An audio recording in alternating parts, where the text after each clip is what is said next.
Looks like 10 in the afternoon. It's only 7 in the morning. Get these lines that aren't doing much off the dock. Start the engines. We'll be on our way. England, here we come.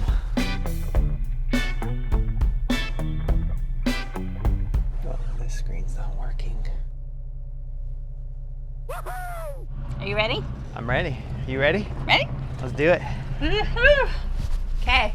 After months and months of preparing and getting this boat ready, we are finally going on our first crossing, and it just feels like, I don't know, the start of something new. Ooh, current's moving. We're so good in having fun. Girls, dancing wild, chasing the sun. We don't wait for perfect plans. We just live it 'cause we can. Laughing through the highs and lows, we save the world with our souls.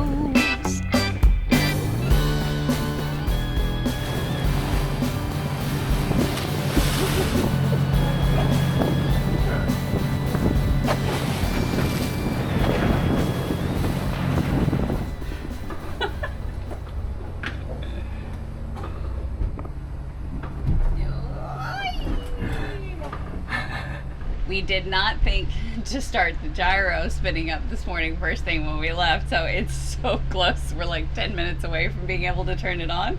But of course we're like, now we're at the like mouth of the exit where it's the roughest, so no stabilization right this minute, so everything's... I know, but it's also like, this is letting you see what would have happened had we not gotten a gyro at all. This would be all the time. It'd be a lot more exciting. Oh, and speaking of excitement, we're having lots of fun navigation issues here this morning with our Simrad gear. Yeah, woohoo! And we're gonna get to see that stabilization. Yeah, and you spin around and look and make sure nothing falls. Well, what I was trying to say earlier is that it's just never a dull moment, right? Forgot to turn the gyro on early enough, but even still, like, we knew it was gonna be a little rough out here this morning, so we've got currents in a funky direction and the wind in another. And then we've been having all sorts of issues with our Simrad screens, just different weird quirks, it seems like, every time we go to turn them on. So today, this screen is locked up. It's just the touch is not working. I can use the little manual control, but the touch screen is not working. And then the other, well, not the other screen, just in general, our engine data keeps like not connecting to the NEMA, or something is happening, and so all your engine data disappears, which really stinks because that's also showing you like your eco GPS and your fuel burn rate and everything else. We get some basic information off of the little Volvo Penta screen, so it's not like I'm totally dead in the water, and I'm not going blind here. But it's just frustrating that things are not talking. We just keep having all sorts of weird glitches. Is it normal? It just got there. It just got there. It just got there. Turn it on. It's not that bad. I mean, not great, Yeah, but it's not that bad. It's not terrible. No, but it is, yeah. I mean, monohulls, am I right? Oh, it turned on automatically. Yeah, it just kicked in. Yep. I mean, it's still sporty out here for the moment. No big deal, but we actually need to turn, so now we're really going to get it on the beam, and I've been waiting for the gyro. So Jason is trying to troubleshoot. The little Volvo Penta thingy's on. Everything looks active. I don't know why it's just stopped. We're still behind on all of our updates. I didn't want to do everything before doing a big passage. Okay, I don't know why, but the system keeps switching our engine back to a generator. So it just removes all the data, and all I have to do is go into the sources. Remember the menu. The menu is very extensive and not the most obvious. So remember where I need to go, and then I click is generator, and I click it from yes to no, and then it gives us all of our engine data. So I'm sure it's a tweak. I'll work with Simrad customer service. They've been really good so far to try and figure out exactly what that is. But it's the second time it's happened in the past 2 times we've gone, so clearly one of the updates caused it to do something, I guess. I don't know. I'm just guessing. Yeah. Not the first thing you want to do in the morning Technology. when you haven't had coffee and you're trying to look at weather and you're rolling around. Oh, and the gyro, it's been doing a good job. So it definitely gets rid of that pendulum effect. But if there's a big wave that hits us from the side, we're still going like this. It's not like it's a magic carpet ride when we're doing 8 knots in, you know, a meter sea. But I didn't expect it to be.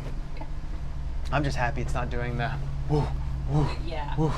That's the worst. Yeah. Okay, back to weather. It is certainly smoothed out. Like, it doesn't take the you're on a boat effect away. That's for sure.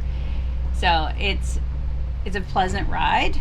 It's as good as you're going to get on just about any boat, I think. Minus, obviously, if you were on a bigger, fancier boat that had fins and a gyro, then it might be magic harbor ride territory. Coffee time! There's definitely movement, but my coffee cups are not sliding around on the counter, and I'm able to still get up and move around. So I would say it's a good place to be. Like, we are out to sea, and it's not nothing out there. It's not big seas. We would choose to go out in that anyway. It's interesting. I'm assessing it myself because this is the first time we've really been out to sea. I mean, we've been out, we've had short little hops, but it's been so dead calm that we haven't really experienced any bigger open ocean. It just feels good to be out here again. Les yeux fermés, première étoile, couché sous la lune, es-tu là? Monde silencieux, grands yeux violets, elle attend le lever du soleil. Breakfast delivery. Ah, thank you very much. Strawberry, where are we, in France? Actually, we are. It's right there. Here you go.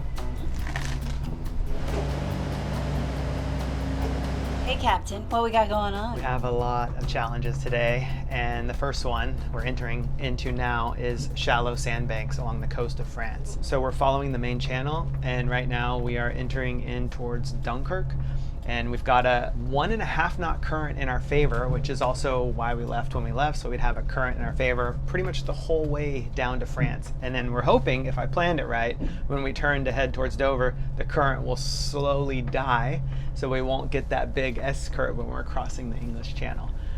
That's best case scenario.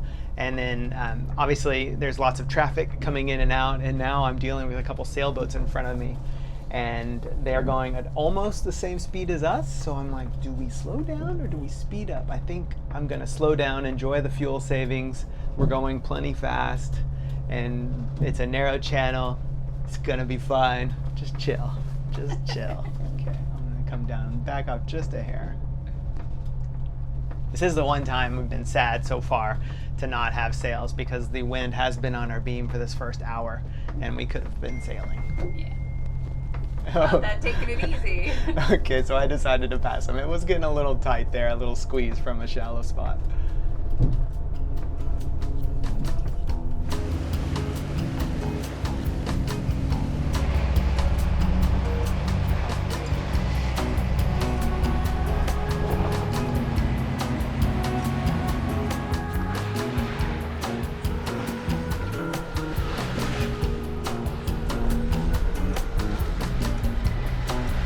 I know I'm on the wrong side of this marker, but I'm staying out of the channel.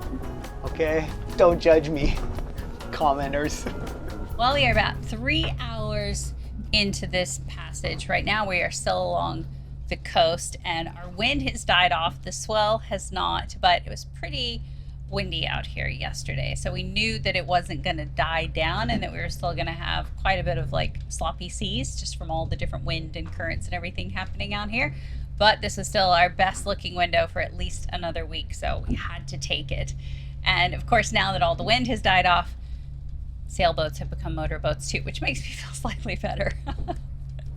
Jason's deep in thinking mode now. He's got the predict wind current chart up, so he's looking at the currents. He's looking, because we're getting so close to the shipping channel. Oh my gosh, we have two different choices. We go stay coastal to Calais, and then turn hard right. Or there's another ferry route that we're on right now that also doesn't make us go all the way to Calais, so it saves us a few miles. We're saying Calais, we don't know if we're saying that Yeah, right. I'm looking at the tides to see if turning early will help us or hurt us because of the currents.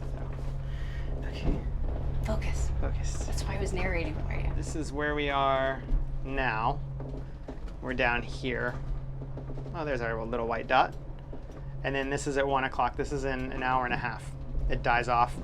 And then if we plan it just right, we'll be getting at Dover right when it switches. And just for reference for everybody else who doesn't know what they're looking at, all the lighter colors are good. Blue is best, right? That's no current. As the shades go from green to yellow to orange to red, they get stronger and stronger. So that dark stuff, you want to be going with that, not against it. So now that we've moved away from the equator, our days are getting crazy long. Like I'm talking sun up at 4 a.m. and sunset at 10 p.m. And don't get me wrong, like I love the really long days and all, but dang, it can make it hard to wind down. So we have added some curtains and some blinds to try to help soften the light. And I've even ordered shades for the outside of the windows. But at this point, I am starting to think that we are going to need to add a full blackout layer, especially for when we go to the Arctic, because after long days of just boat projects and passage planning and just getting out to explore these places that we work so hard to reach, we need our sleep, which is why we are very happy to have Beam Dream on board as today's sponsor, because we have been taking Dream for over a year now, and it has become our go-to wind down ritual. We make a cup, put on an episode of Shrinking, iced cocoa, and by the end, my body has gotten the message, it is night time. Because Dream is a science-backed sleep aid made with ingredients like magnesium, L-theanine, and reishi to help your body relax, fall asleep faster, and stay asleep, but without waking up groggy. And honestly, it tastes like a rich hot chocolate or an iced beverage, whichever you prefer, but with no added sugar and only 15 calories. So it is the perfect guilt-free nightcap. And I have almost all the flavors, plus the capsules and the travel packs. I may be obsessed. If long summer days or just travel days or life in general has your brain working the night shift, then give Beam Dream a try. And right now, if you use our discount code WYNNS, then you can get up to 48% off. And that is the biggest discount that we have shared all year. Just click the link down in the description box below, scan the QR code on the screen, or head over to shopbeam.com/WYNNS. And don't forget to use code WYNNS at checkout to make sure you get the full discount. And sweet dreams. What's your decision, Captain? I think we're gonna follow this ferry route. It looks good. Okay. We're about to cross the English Channel. I can see 5 shipping ships right in front of us. And we see there's all these vessels. Now we're gonna go past them, but I'm sure there's a whole another wave coming down. A note on the gyro, because a lot of people have asked, and I know I'm talking a lot about the gyro, but we're getting a lot of questions about the gyro. It costs us a lot of money. It also costs a lot of money, and there are a lot of people who are thinking about it. And gyros in general, this is going to be the way they all sort of perform. It doesn't matter which brand you get. So with the gyro, it does not help with the pitch, so the up and down stuff. It doesn't affect that. It only helps with side to side, so roll. And it doesn't make it go away. Again, not magic, black magic. It does feel like it sometimes, almost does at anchor. It's very impressive at 0 speeds. But the faster we go, the less effective it is, and we're sort of still in a very good speed zone for it, so it's still doing a great job. We can tell the difference big time, but it is not going to help with all motion. It's just the side to side, and it just dampens it. It doesn't make it go away altogether. So I've polished the fuel a lot while we've been at rest and out to sea, but this is the most sloshing we've had, so I'm gonna go ahead and turn on the fuel polisher now, because the more the fuel is sloshing, the more stuff gets stirred up, so it's a really good time to polish your fuel. I'm sure it's impossible for you to see. I can show you later.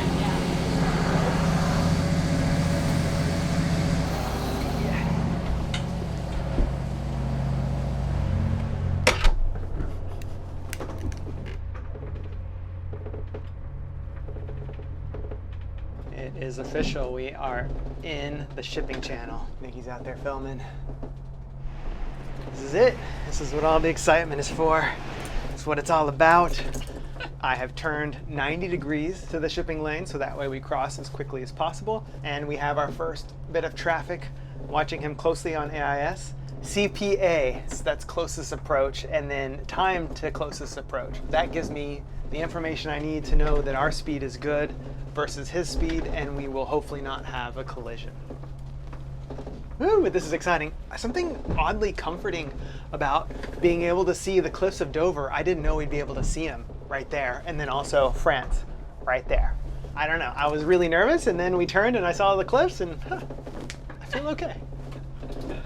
It's just a little nerve-wracking because this is considered, like, just by sheer traffic alone, the busiest shipping lanes in the world. It's like having a 5-lane highway and you're running across it on foot and there are semis whizzing by. Now, that's what it looks like on the chart when you look at all the traffic and you see all the boats, and then you think, okay, I'm supposed to go past that, but all these boats are going way faster than I am. So how do I get across there in a reasonable manner without getting in their way? And so that creates a little bit of nerves. But now that we're actually out here, I have to say, it's not that intimidating. Obviously, also because they're like the equivalent of a semi on a highway. It's not like you can't see them coming. We have a chart that shows them.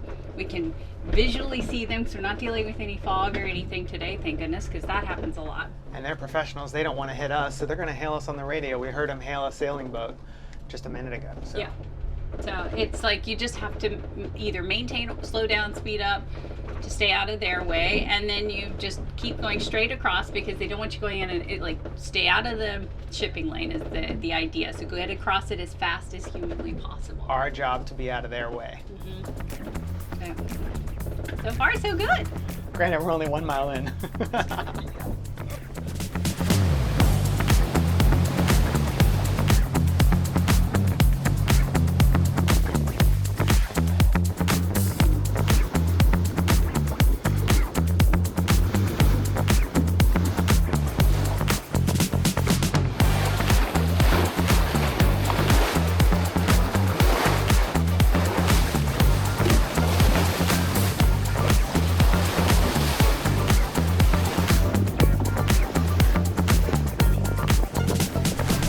You can see we're in this current shift. It's like a circle of changing current. So fascinating. We can see this guy on the AIS, we're gonna pass behind him, and the closest we are is like 0.3 miles. It looks so close. So now we're about to enter the TSS, the traffic separation zone. About to be standing on the median, so to say. This way we get to kind of look at the flow of traffic and say, okay, are we gonna make it, or do we wait right here for just a minute and then punch it and go? But it looks like we're gonna have a fairly clear-ish run, only a couple to dodge, and I think we're gonna be able to go behind them, which is the better place to be, trust me. Do not want to be in front trying to gun it and go. And this is our last little push, and then we're sort of out of the heavy traffic zone, so. Quick, I can see you cross into the southwest lane ahead of a number of commercial traffic. Question, what are your intentions? I would love to go outside and sit up front and just kind of enjoy this, but it's such a short little passage and it's so busy that you really can't. You have to be right here to monitor the VHF in case anybody calls you. And Question, what is your intention? Yeah, just too much going on. This one's like a very active way. This is not a like lounge up front sort of passage. We entered the England side of the radio, so I switched over to channel 11, and I'm glad that we turned 90 degrees because he's been yelling at people for going not 90 degrees across, and it's causing trouble over there because there's so many boats and shipping, and when you're not doing 90 degrees, clearly it upsets traffic. So I've also been working on our phonetic spelling. Undra, Uniform, November, Delta, Romeo, Alpha. Not that anybody cares, but...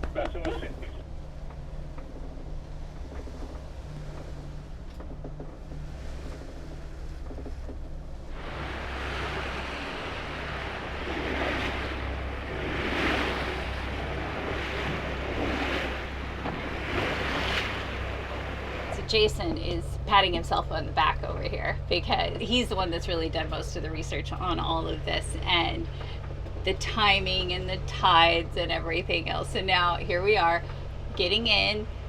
Perfect timing. We're just about to reach high tide and we should be tied up to the dock before the tide switches and starts to come against us. So we have been going with it all day, which was the whole goal, because we wanted to, as we continue to make our way around, we want to be able to take advantage of these tides, because that is working with Mother Nature instead of against her, right?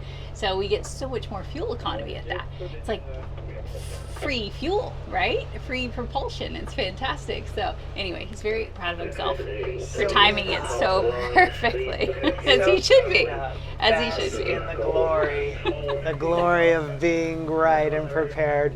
Hopefully this makes up for my plumbing error. Your call, not mine. Dover VTS. This is approaching motor vessel Undra. Undra, Dover VTS. Yes, sir. We are requesting permission to enter the port. We're approximately 2 nautical miles away. Distance to destination is 18 minutes. Undra, Dover VTS, message received. Continue to close towards our western entrance there, please. Call me again when you are about 200 meters away. Copy that. We'll call you when we're 200 meters away. We are approaching the western entrance. Thank you very much. Standing by on 7-4.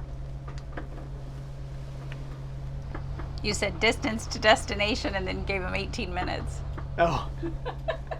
You don't judge me, damn it. Seaway 70. He knew what I was talking about.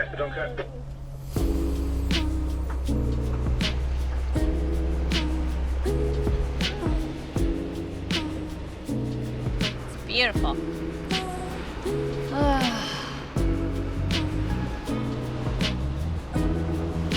It's going to be a good season.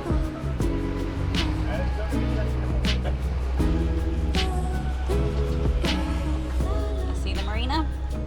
I see the lighthouse. Almost there. Yeah, that current is crazy right here at the entrance. Look at that. Wow. I don't probably think it translates on camera, No. but I can feel it. Speed over ground is 6.6 and our boat speed is 7.9. Wow. 2 knots knocking us around. It's just so swirly and weird. Yeah. Like it's not really coming like from one smooth direction. It's like swirling over here and swirling over there.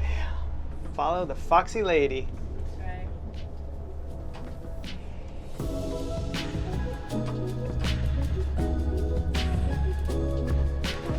Should get a shot of the castle from out here. Oh yeah, there's the beautiful castle. Look at that.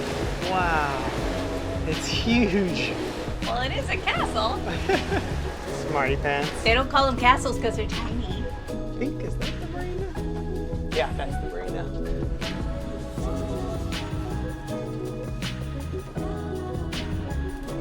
Good.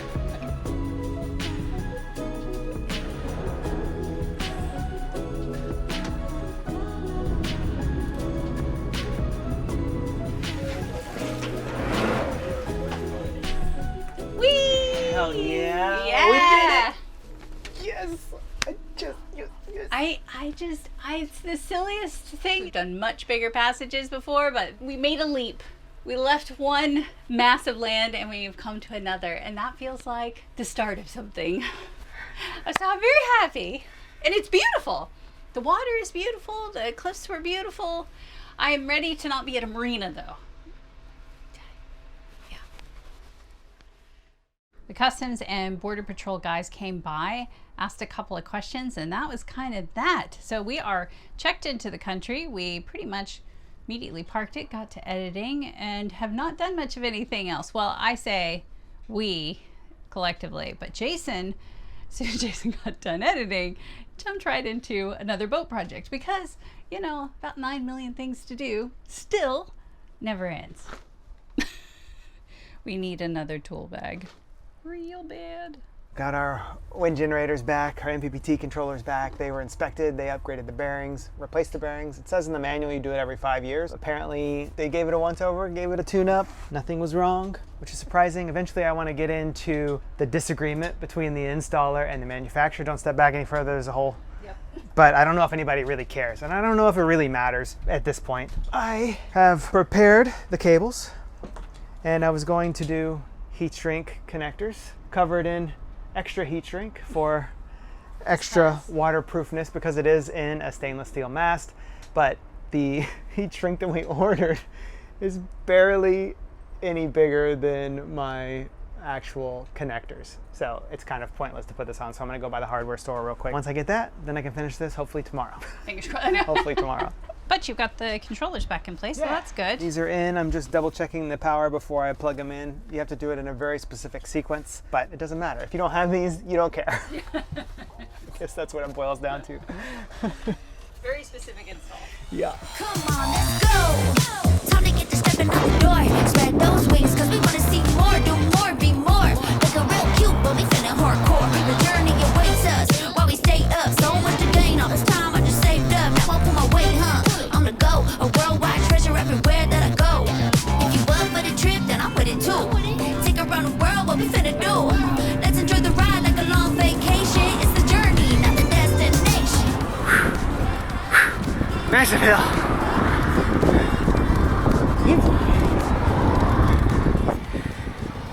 That's a hill. And I'm saying that I'm on an e-bike with a pedal assist, and it's still hard. Beautiful view though. Yeah, places to go, we got things to do. We got plenty to see, so we breezing through. They see how we move, we wanna try it out. It's adventure time, baby, yeah, we having a ball. Feeling good, feeling great, feeling brand new. Trying to live it up, no nuts, no cashews, no bad news, Yeah. only positivity. Be Downhill, careful, baby. If you up for the trip, then I'm with it too. Take around the world, what we finna do. Let's enjoy the ride like a long vacation. It's the journey, not the destination. Hey, how are you? Free? Seriously? Worth I the knew that. worth the ride. I thought that was only the castle. No. Cheers. Whew, that was a brutal ride up on the thighs, but totally worth it. Free entrance. It's awesome. Fun little perspective here because right there, that's the entrance that we came through. And then our marina is right over there. And then you've got semi trucks lining up and getting onto that ferry right there. It's just super industrial and commercial, yet at the same exact time, you look this direction, and as you saw when we were coming in, you've got those white cliffs, which are like such a spectacular sight really, up against the like blue-green of the ocean, and it's a lovely sight.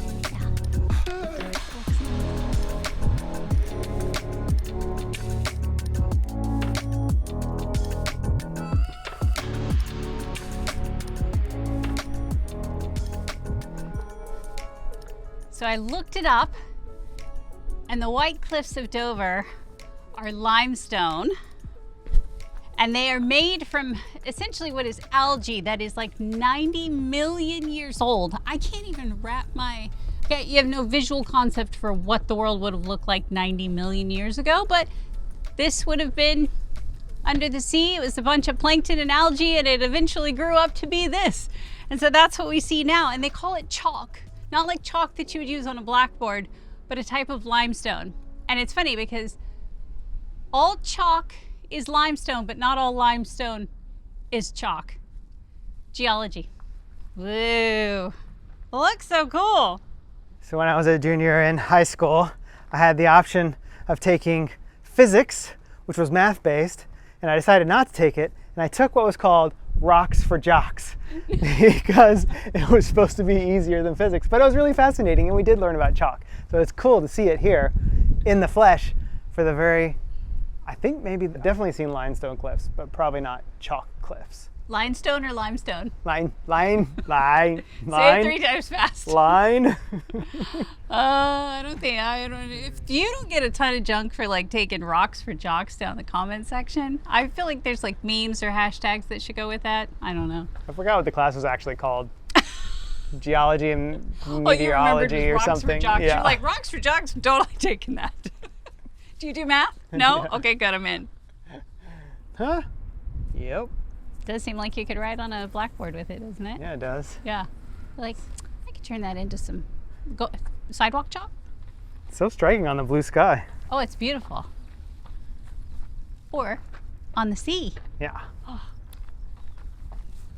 I don't know why, but I'm feeling like I should also say I took algebra and calculus and pre-calculus and calculus AP and all that. So, you know, just now I'm feeling like. You know this. Oh, hold on.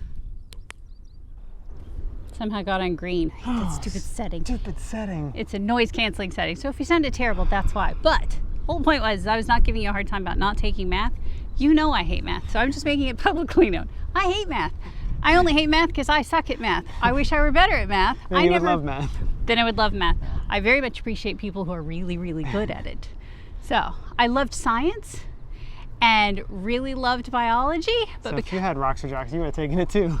well, no. The thing is I wanted to be better at math because I wanted to advance further in all of my science classes, but I couldn't because I was held back by my math. And I never made it past algebra 2. So no shame on the math game. Oh, in case you were wondering about all that. Yeah, you know. That's what it is.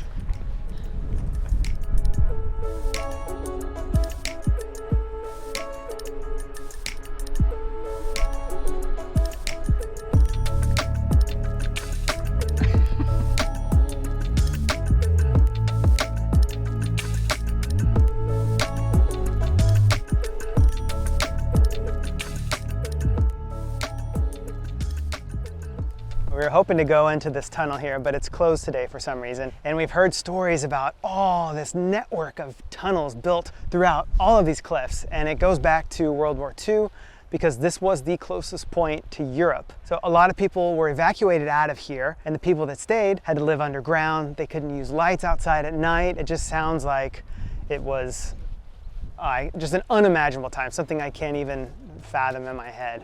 But imagine living in tunnels for years. Oof. No.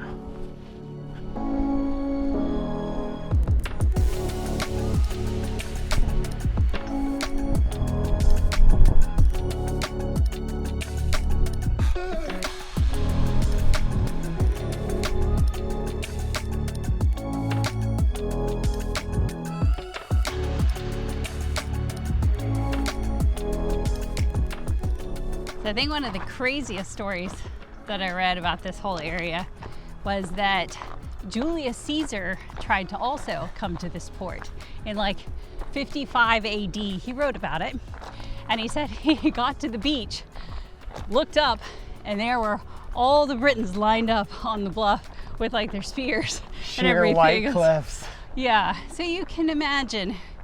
Didn't seem very inviting, so he thought he'd go find himself a different beach to land on other than the white cliffs of Dover. So, you know, pretty much all the cool people have sailed into Dover. Yeah, definitely now, for sure, 100%.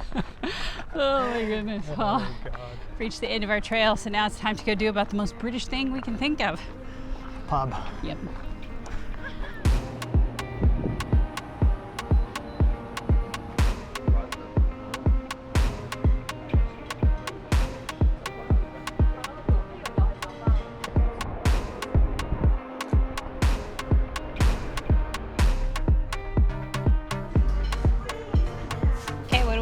We have 2 local beers, local-ish, she said, and nams.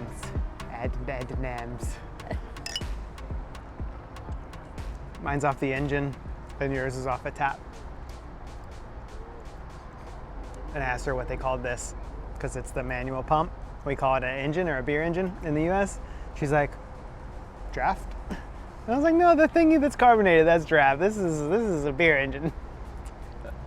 crazy bits don't have a special name for it. They do. When we were in Wales on our narrowboat trip, we went in and we asked for something on the engine. It became this whole thing. And everybody was like, it's just a tap. It's not a tap. Beer people know it's not just a tap, because the one that forces carbonation or has carbonation, that's a tap. The beer engine is different. Did you have a choice between regular peas and mushy peas? Nope. Oh, okay, because I was like, I saw regular peas on one guy's plate, but you went for the full. British. Yeah, check that out. Mushy peas. I don't know why. Never looks appetizing, but it does actually taste pretty good usually. It's like mashed potatoes, but peas. Protein potatoes. I know. I like it. It's better for you, I think. It tastes pretty good. Classic fish and chips, but it is not. It's not Dover sole. So we didn't see the castle, we didn't get Dover sole, but at least we saw the Dover cliffs, or the cliffs of Dover. What are you gonna do?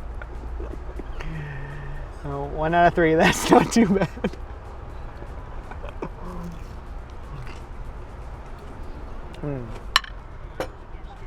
You left nothing for the birds. Nothing.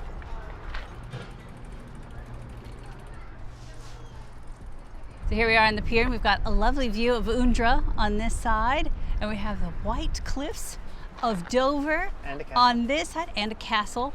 I mean, that's how you know that you've made it. We are officially in the UK, we are in England. I'm so excited to be back to cruising and exploring, and I feel like if you have made it this far in the video, then you're committed, and I really want to know. So you find yourself in England, and you're given the choice of mushy peas or plain peas, and you have to get the peas. There's no option for no peas. You're getting peas. You're getting in peas. England. Yeah, you're getting the peas.